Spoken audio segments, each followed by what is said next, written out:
சாயல், தேவனுடைய தன்மை, தேவனுடைய வார்த்தை, தேவனுடைய ஒவ்வொரு கிரியைகளும் தன் பிள்ளைகளுக்கு இருக்கணும்னு விரும்புறார். தன் பிள்ளைகளை இந்த பூமியில வைத்து, இந்த உலகத்துல வைத்து காட்ட வேண்டும் என்று அவர் விரும்புகிறார்.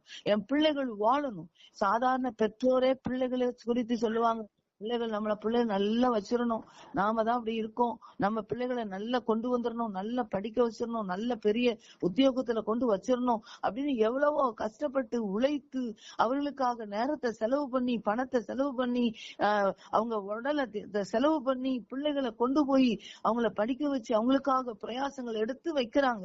ஏன்னா தான் பிள்ளைகளை நல்லா கொண்டு வரணும். அப்படியான ஆண்டவர் அவரை சார்ந்திருக்கிற பிள்ளைகளை அவர் எவ்விதமாக இருக்க வேண்டும் என்று விரும்புவார்.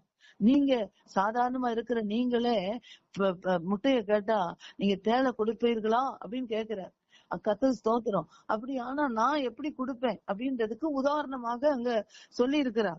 கர்த்தர் ஸ்தோத்திரம். அப்போ அவர் விரும்புகிறார் தன் பிள்ளைகள், தன்னை நம்பி வருகிறவர்கள் கிறிஸ்தவர்கள் அப்படின்னு எங்கெல்லாம் இருக்கிறார்களோ அவர்கள் கிறிஸ்துவினுடையவர்களாய் வாழ வேண்டும், கிறிஸ்துவை வெளிப்படுத்த வேண்டும், கிறிஸ்துவின் சாயலை காட்ட வேண்டும், கிறிஸ்துவின் கிரியைகளை செய்ய வேண்டும், கிறிஸ்துவின் வார்த்தைகளை பேச வேண்டும் என்று சொல்லுகிறார்.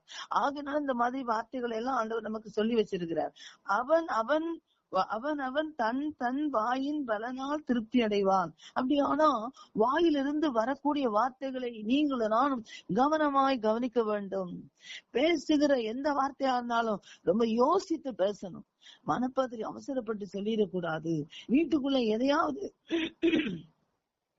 தேவையில்லாத சாபமான வார்த்தைகளை சொல்லிவிடக் கூடாது. கர்த்தர் ஸ்தோத்திரம். அல்லேலூயா. சில நேரத்துல செத்து தோலை, நீ ஏன் இருக்க, போய் தோலை, எங்கேயாவது போய் தோலை, எப்படியாவது போய் தோலை இப்படின்னு பேசுறதெல்லாம் கேட்டிருக்கோம். கர்த்தர் ஸ்தோத்திரம். அப்போ அந்த மாதிரி தொலை தொலை தொலைன்னா அந்த வார்த்தை எங்க போகும்? அங்கதான் நிக்கும். கர்த்தர் ஸ்தோத்திரம்.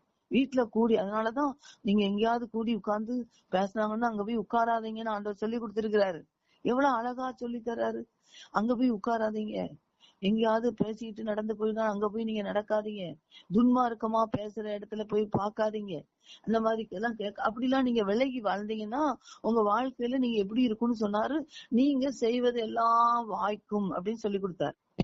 அப்படிலாம் நீங்க விலகி வாழ்ந்தீங்கன்னா நீங்க செய்யறது எல்லாம் வாய்க்கும் அப்படின்னு சொல்லி கொடுக்குறாரு. அப்போ நம்ம செய்யறது வாய்க்க வேண்டுமானால் ஆண்டவருடைய இந்த சத்திய வேதம், இந்த சட்ட ஒழுங்கின்படி நம்ம செய்யணும். இது சட்டம், நமக்கான சட்டம். மற்றவங்க நம்ம போய் ஒப்பிட்டு பார்க்க கூடாது. யாரோ ஒருத்தரை போய் அவர்களும் கிறிஸ்தவர்கள் தானே, அவங்க எல்லாம் அப்படி பண்றாங்களே, அவங்க நல்லா, அது நமக்கு தேவையில்லாது. நான் என்ன செய்யணும்? இந்த சட்டத்தின்படி நான் நடப்பேன். ஆனால் ஆண்டவர் அவர் சொல்றாரு, அவன் பல நாள் திருப்தி அடைவான். கர்த்தர் ஸ்தோத்திரம். இரண்டாவது சொல்லி இருக்கிறாரு, அவன் அவன் கை கிரியின் பலனுக்கு தக்கதாக அவனுக்கு பலன் கிடைக்கும்.